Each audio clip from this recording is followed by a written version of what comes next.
É, hora do Moá. Quando criança, Robélia Filente vivia em felicidade, pois possuía um grande número de brinquedos, confeitos finos, vestuários e pais afetuosos que sempre atendiam seus desejos. Mas então, um momento fatídico desmantelou instantaneamente esse estado de harmonia. Ao examinar um tomo especial, ela descobriu a verdade terrivelmente chocante. A morte do pai da jovem e a retirada imprevisível da sua fortuna conspiraram para transformá-la na vilã principal. Oi, eu sou o Zakai e está na hora de vermos o Moá Please Support My Revenge. Dessa vez eu vou trazer 8 capítulos. A história dessa protagonista é meio triste, e é bem parecida com algumas obras que eu já trouxe aqui pro canal.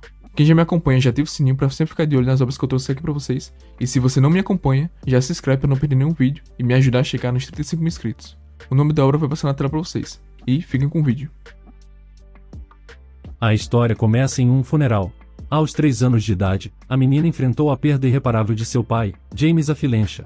Muitos alegaram que isso foi algo premeditado, já que toda a herança dele passou para sua esposa, a condessa Júlia. Graças à linhagem impura da mulher e seu status, sua credibilidade foi minada, com rumores dela ser uma cigana, vindo daqueles que se esforçaram para usurpar o legado da família. Para evitar isso, o irmão do falecido duque, Malone, interviu. Malone persuadiu a viúva a se casar de novo com ele, justificando aquilo como o único jeito de preservar o legado de seu irmão. Ela aceitou, com a condição de que sua filha, Robélia, herdasse suas propriedades. O homem concordou, mas suas verdadeiras intenções foram rapidamente reveladas. Ele coagiu a mulher a renunciar à herança de seu falecido marido, e manipulou os documentos de Robélia, manchando sua legitimidade como filha.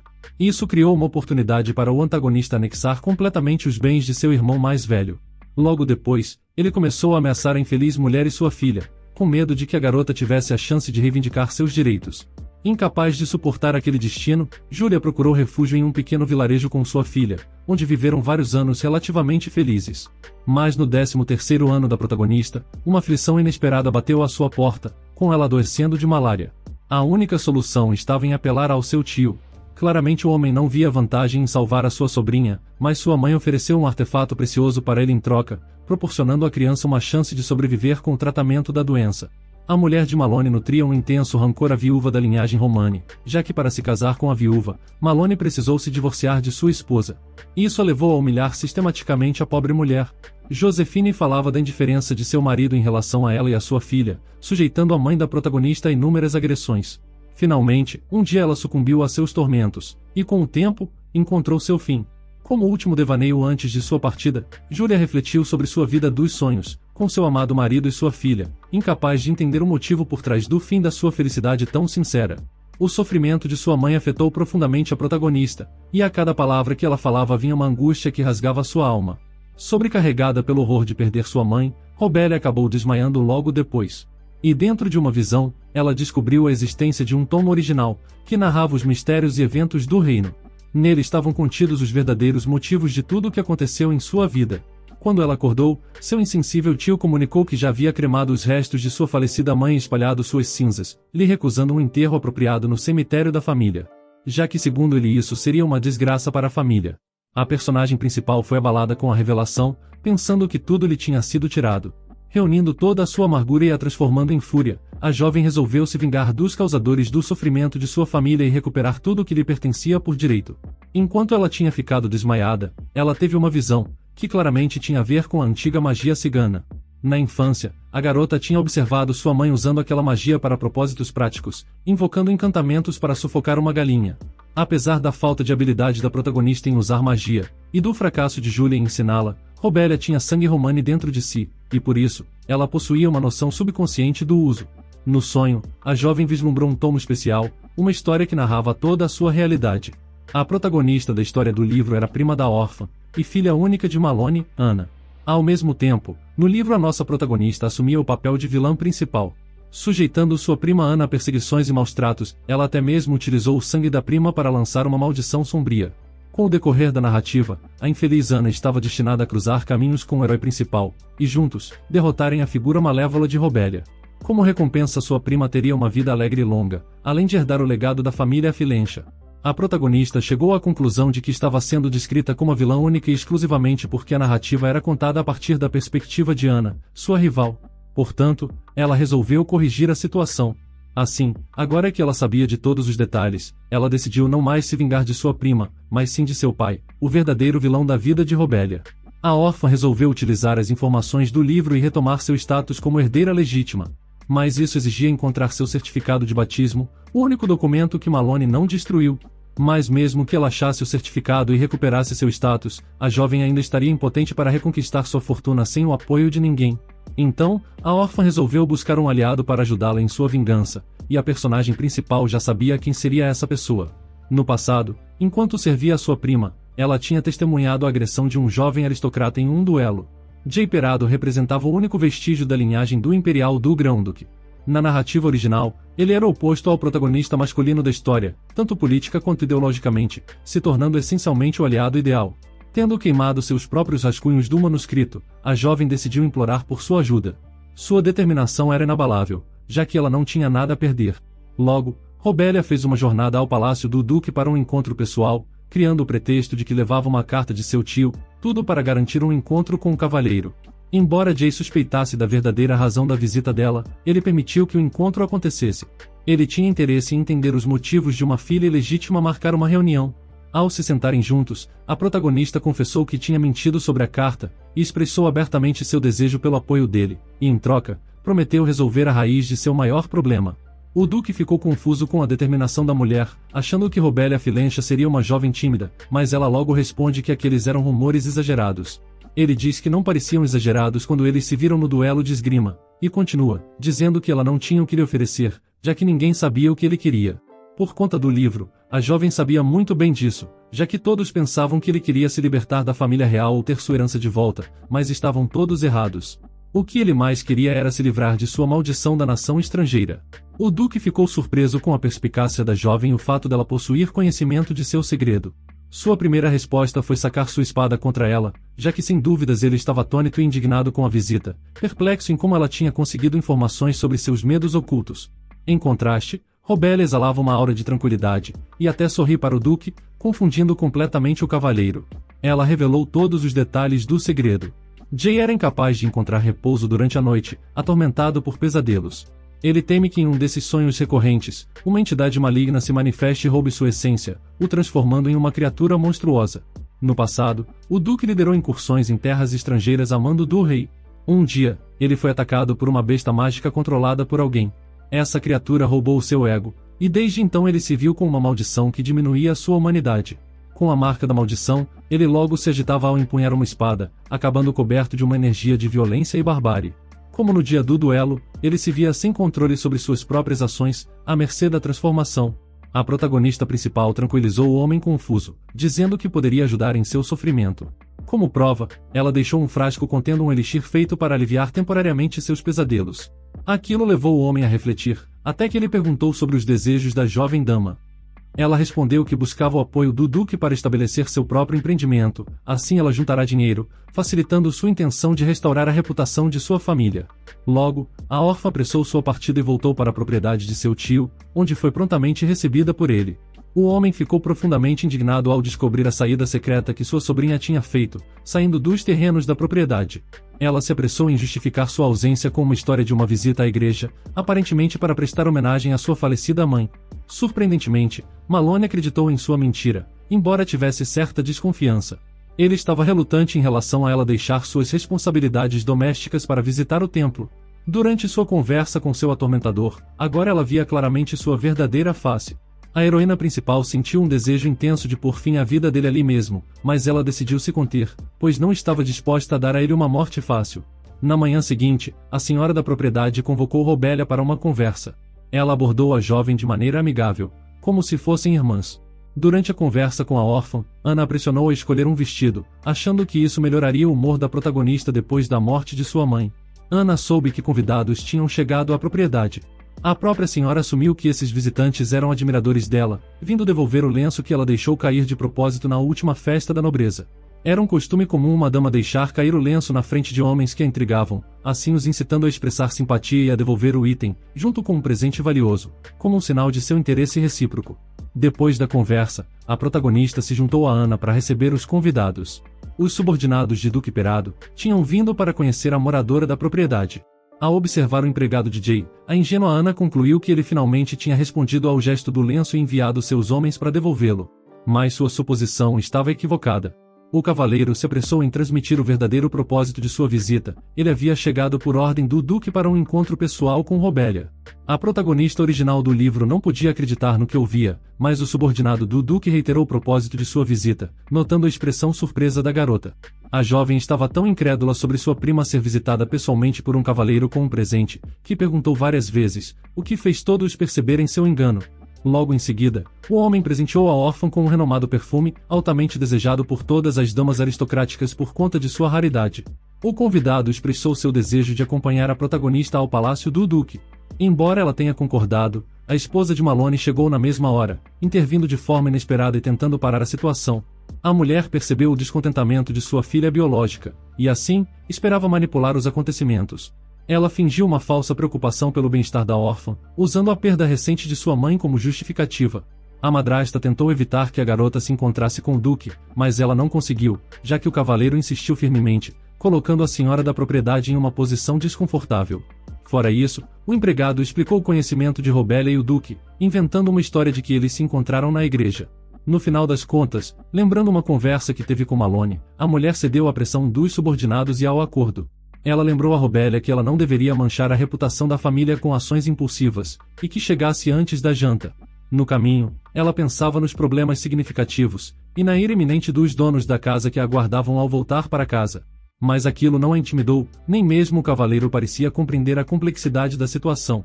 Ele perguntou sobre o bem-estar da jovem, uma preocupação de um estranho que a deixou surpresa.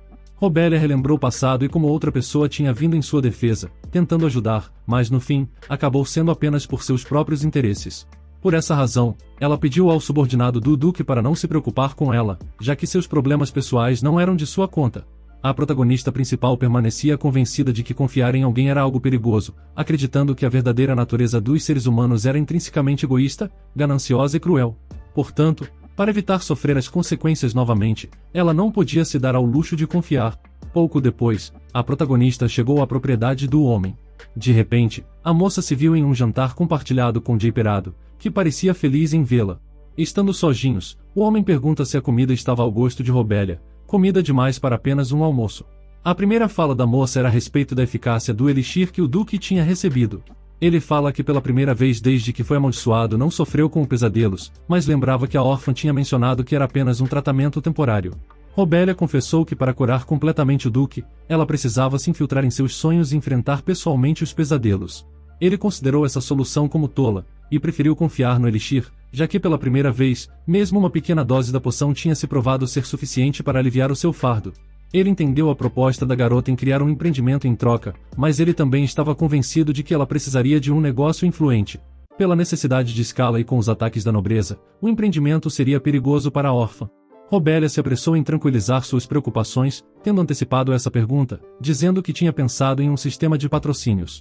Mas inesperadamente, o homem revelou que já tinha um plano para orquestrar tudo de uma maneira mais adequada. Enquanto isso, na propriedade de Malone, uma conversa desagradável acontecia. O homem ficou sabendo da reunião privada entre o duque e sua sobrinha, ficando profundamente irritado com a revelação, pois nem conseguia imaginar a possibilidade de Robelia conhecer a segunda pessoa mais importante do império. Ele estava aborrecido com sua esposa por permitir que ela fosse em tal visita, por conta de seu medo em suspeitar que ela possuísse certas informações, conhecidas apenas por Julia, que tinha falecido. Inesperadamente, Robelia voltou para casa acompanhada por outra pessoa. Malone foi obrigado a ficar na frente do duque, e lhe oferecer suas educadas saudações. Entre ele e o convidado, uma conversa surgiu sobre a infeliz órfã. Aproveitando o momento, Jay esclareceu o propósito de sua visita à propriedade. Ele pretendia levar Lady Robelia para viver em sua mansão. Para surpresa de Malone, o duque respondeu com o que parecia ser uma brincadeira de mau gosto. Ele afirmou que desde o primeiro encontro na igreja, tinha se apaixonado por ela. Durante a reunião, o casal tinha elaborado um plano de ação. O homem propôs usar uma história romântica deles como pretexto, e além disso, Jay, conhecido por sua reputação como um galinha renomado, sugeriu um contrato de 3 anos, que eles deveriam assinar. Robelia já tinha pensado da mesma forma antes, mas não achava que o duque aceitaria devido à preocupação da nobreza com a linhagem. De volta à casa de Malone, o duque se esforçava ardentemente para convencer o tio da garota de seu amor por ela, contando a história de como se conheceram. No entanto, Malone rejeitou firmemente o pedido de levar sua sobrinha embora, citando sua preocupação protetora graças à notória fama do convidado. Ele diz que não poderia permitir que o destino de sua parente legítima fosse o mesmo do que o de uma amante, citando todo o cuidado que deveria ter com a filha ilegítima de seu irmão. Furioso com a situação, o tio da garota pensava em prendê-la imediatamente depois da saída do Grão-Duque, por conta de seu comportamento audacioso. Com a categórica recusa do tio, Jay ofereceu uma outra alternativa. Em vez de casamento, ele decidiu se tornar o patrono da Lady Robélia e oferecer seu apoio às suas empreitadas, prometendo incluí-la na lista de pessoas que ele patrocinava. O nobre aristocrata também decidiu escrever uma carta de recomendação, assegurando que sua amada pudesse se matricular na melhor academia do país. Agora, a expressão do líder da casa mostrava indignação e irritação. Tendo recusado o pedido inicial com base em suas preocupações, ele simplesmente não poderia mais negar tais benefícios à sua sobrinha. Tudo aquilo já tinha sido planejado, a jovem sabia que seu tio nunca permitiria que ela partisse tão facilmente. Então, ela percebeu que ele não seria influenciado por uma lenda de amor. Compreendendo o medo de seu tio, que ela soubesse de alguma informação contra ele, a garota decidiu agir por impulso. Ela se ajoelhou diante de seu suposto amado tio, e começou a expressar sua intenção de continuar em sua casa. Ela confundiu o Duque, já que ele não estava ciente daquela parte do plano. A órfã continuou seu discurso envolto em um ar de compaixão, e ao fazer isso, ela colocou Malone em uma situação desfavorável, o mostrando como um tirano insensível. Aquela estratégia deu resultados, e à medida que o dia chegava ao fim, a protagonista se dirigia à propriedade do Duque em uma carruagem. O homem, surpreso, pediu que ela o avisasse sobre futuros comportamentos como aquele. Concluindo a fase inicial do plano e se libertando do controle inabalável do conde, a garota precisava entrar na academia. De acordo com as regras de alojamento da escola, sair das instalações era desencorajado, mas se alguém saísse por algum motivo, como um encontro com o Duque, poderia retornar a seu critério. Durante a discussão sobre o assunto, o homem observou que a protagonista não tinha trazido nenhum pertence com ela. Ele falou em enviar seus homens para recuperá-los, mas a moça interveio, informando que ela tinha pegado tudo o que era necessário, olhando para o pingente que sua mãe lhe deixou. Depois disso, o homem começou a discutir as intrincadas questões práticas do plano da protagonista. Ele prometeu fornecer assistência financeira na fase inicial de seu empreendimento, mas ele falou que não era possível usar seu dinheiro para sempre. Para seu plano de vingança, os ganhos do empreendimento da garota precisavam estar à altura da enxurrada de negócios da família Filencha, e isso incluía 4 principais fontes de renda: a confecção de joias, transporte industrial, receitas de aluguéis de propriedades familiares, e participação no mercado de ações imperiais. Esses 4 ramos eram as principais facetas do grande negócio da família Filencha, e que nem todos poderiam alcançar. Nesse contexto, Robélia antecipou cada detalhe. Ela informou ao homem que não tinha a intenção de usar todo o capital dele, nem mesmo para estabelecer seu negócio, pois já tinha garantido um investidor. A protagonista revelou que, de acordo com sua estratégia, a própria rainha investiria em seu negócio. Naturalmente, essa notícia deixou seu aliado curioso. Embora o Duque estivesse ciente de que Sua Majestade era a candidata mais adequada para um apoio financeiro ilimitado, ele também sabia que conseguir o aval dela era extremamente complicado, mas o olhar decidido da jovem mulher não deixou espaço para dúvidas de que ela conseguiria. Refletindo sobre isso, Jay pediu que a moça lhe prometesse lealdade. Mas ela logo pediu desculpas, dizendo que não confiava na palavra lealdade. Intrigado, o Duque entendeu a situação e disse que no lugar a garota deveria simplesmente não o trair, caso contrário, ele teria certeza que ela morreria. O que ela concordou facilmente.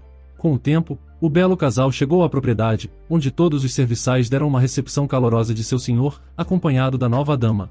Assim que desceram da carruagem, o Duque continuou a tratar a jovem como sua amante, desejando que a história fosse convincente para todos.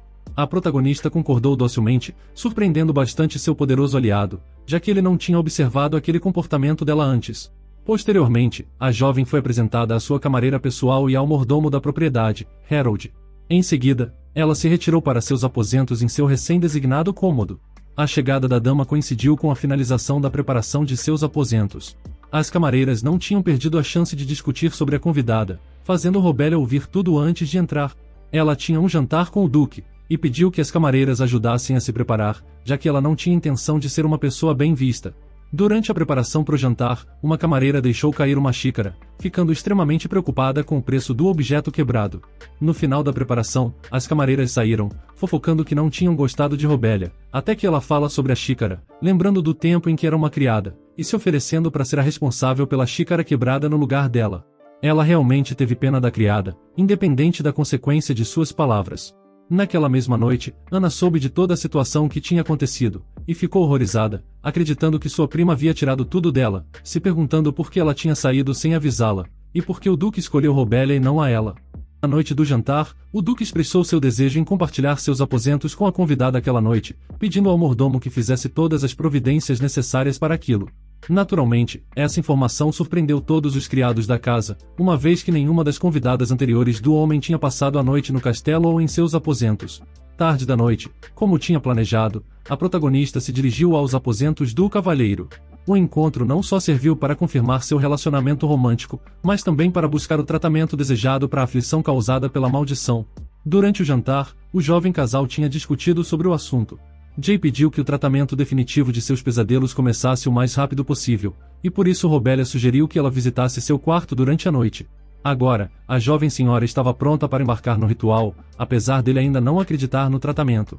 Primeiramente, o homem deveria adormecer, e assim a dama preparou um camafeu perfumado, junto de um calmante, para criar uma atmosfera relaxante. Enquanto o Duque se afundava na cama, a herdeira ilegítima segurou gentilmente sua mão. O homem ficou surpreso pelo toque dela, e ela explicou que essa conexão física facilitaria o uso da magia cigana para entrar no mundo dos sonhos dele. Logo, Robelia começou a escrever a invocação com suas mãos unidas. O encantamento serviria para abrir um portal para os domínios mais profundos da consciência de seu aliado. Em sua mente, ela se lembrou da narrativa no livro. Nela, era Ana quem estava destinada a tentar curar a mente atormentada dele. Na história, quando a jovem descobriu acidentalmente a maldição de Jay, ela prontamente ofereceu sua ajuda. Utilizando um encantamento acidental que encontrou por acaso, ela conseguiu purificar o coração do homem da sua angústia e pavor. Mas seja por causa de uma abordagem errada ou uma intervenção tardia, o homem que aparentemente tinha se recuperado, logo pereceu em sua doença. Ou talvez, Jay apenas morreu porque não fazia parte do final feliz de Ana. De qualquer modo, Robelia já tinha se transposto para o sonho de Jay. Ela se viu assumindo a identidade de uma das criadas da propriedade, e sob o pretexto de entregar chá, Robelia entrou em seu escritório, o observando com uma aparência jovem. Ela sabia precisamente quando a maldição começaria a se manifestar, e assim optou por aguardar o momento certo. A marca da magia negra escrita no corpo do homem só se manifestaria completamente mais tarde. A protagonista antecipou a necessidade de achar a marca no evento-chave, embora os meios para isso ainda fossem desconhecidos para ela. Dentro do reino dos sonhos, a atenção do Duque foi capturada por uma das camareiras, pois ele não tinha nenhuma memória dela. Parecia que a percepção do homem estava mais aguçada nesse sonho do que na sua própria vida real. Ela decidiu arrumar seu escritório, pretendendo ficar no cômodo até que o evento acontecesse. Quando o relógio bateu a hora marcada, Jay começou a sentir a influência do sigilo amaldiçoado. Olhos ansiosos se voltaram para sua mão, que ao que parecia, estava possuída por um desejo monstruoso e incontrolável. Agindo rápido, o homem ordenou que todas as pessoas saíssem do escritório, com medo de prejudicar sem querer os inocentes. Ele se viu obrigado a afastar seus parceiros de negócios, ficando novamente sozinho. O Duque estendeu a mão em direção à espada, mas a protagonista, que tinha se escondido no estúdio o tempo todo, sabia que precisava evitar que Jay colocasse as mãos na arma. De repente, ela nota a marca em seu pescoço. Robelia fura o dedo para tirar sangue, pretendendo se aproximar sorrateiramente, pronta para atacá-lo por trás e neutralizar a marca com seu próprio sangue. Infelizmente, seu plano não deu muito certo, já que o barulho dos papéis sem querer lhe traiu, e o avisou da sua presença. Quando o homem observou a gota de sangue da dama, o homem foi lançado em um verdadeiro frenesi, e ele começou a persegui-la, com sua sanidade à beira do precipício. De repente, a protagonista se aproxima e tenta acalmá-lo, lhe assegurando que não tinha medo. Sem dúvidas, ao longo de 4 anos desde que a maldição estava em vigor, o Duque tinha infligido ferimentos em várias pessoas que diziam não ter medo, até mesmo em criados descuidados. Enquanto a jovem afirmava que não seria ferida pela espada, o homem permanecia incrédulo. Ele sabia que ela, como todos os outros, tremeria na presença dele, e implora para que ela corra dali. Mas logo Robelia conseguiu fazer contato com o Duque, o persuadindo a acreditar nela. No momento em que Jay, surpreendido pela ousadia dela, ficou paralisado, a mulher viu sua oportunidade, e tocou o sigilo amaldiçoado com seu próprio sangue. Com isso, a marca da maldição se dissolveu e o homem desmaiou. Com o tempo ele se viu dentro do mesmo sonho, no chão de seu próprio escritório. Assim que o Duque acordou, ele lembrou da protagonista, recobrando completamente sua consciência. Ele perguntou o que havia acontecido depois dos calmantes e do incenso, e a dama o informou dos detalhes de toda a situação que tinha acontecido. Ela também revelou que estavam dentro de seu mundo dos sonhos, e que para ele despertar, era necessário realizar o mesmo ritual de novo. Ele ficou um pouco constrangido por terem que dar as mãos de novo, já que eles não eram amantes de verdade, bugando completamente a protagonista. Mentalmente, Jay refletiu sobre suas ações passadas, e de repente, percebeu que a dama era a única em quem ele realmente confiava. Pouco depois, a protagonista pegou na mão dele, e eles começaram a se dissolver na névoa perfumada. Ao se despedirem, o homem confessou sua esperança de que da próxima vez, reconheceria sua salvadora instantaneamente, o que a jovem mulher diz que não tinha tanta certeza. Antes de partirem, o Duque notou uma ilusão passageira de um pesadelo de outra pessoa, uma pobre criança com um capuz, com medo e congelando no frio. Robelia disse para ele ignorar a imagem, pedindo para ele se concentrar em acordar. Depois de um breve intervalo de tempo, o Duque acordou em sua própria cama com uma grande sensação de alívio percorrendo seu corpo. A próxima fase do tratamento teria que ocorrer depois de um tempo, por isso, por enquanto, ele podia respirar com tranquilidade. Inesperadamente, Jay perguntou sobre o bem-estar de Robelia, que embora tenha respondido que estava tudo bem, secretamente ela reconhecia que por causa da imersão em um sonho estranho, ela se sentia completamente esgotada. E o vídeo vai ficando por aqui. Se você gostou desse vídeo, acho que também vai gostar desse próximo que vai aparecer aqui. Deixa o like pra eu entender que vocês querem a parte 2 lá no outro canal, Orman A. Então também não esquece de conferir e ativar o sininho lá também. E obrigado pelo apoio e até o próximo vídeo.